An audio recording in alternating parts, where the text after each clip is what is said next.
I'm here just to remind everyone that there is 1,000 Palestinians across the Americas.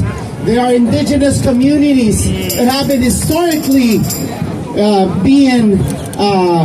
their resources been extracted, they've been discriminated against, they've been murdered, they've been victims of violence from this system. And behind each worker in the United States, there's 10 workers being exploited in Mexico, and Central America, and South America. The struggle, the fight that we're freeing in the United States, it's the fight of millions of people in Palestine and across the Americas.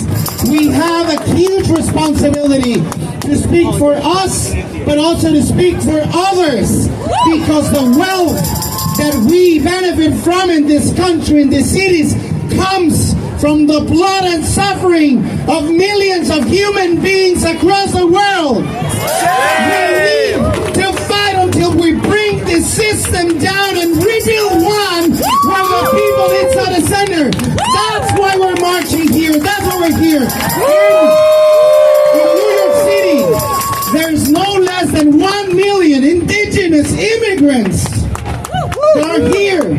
There are workers that are being exploited, that are delivery workers that are coming here after being displaced from their indigenous communities, against their will, fleeing from climate change, from disappearances, from all sorts of violence. They know Palestine. They experience it.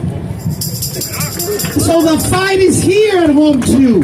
So fighting for workers' rights, it's fighting for indigenous rights, it's fighting for everyone in need of change. We need a change. Let's fight for that change. Thank you.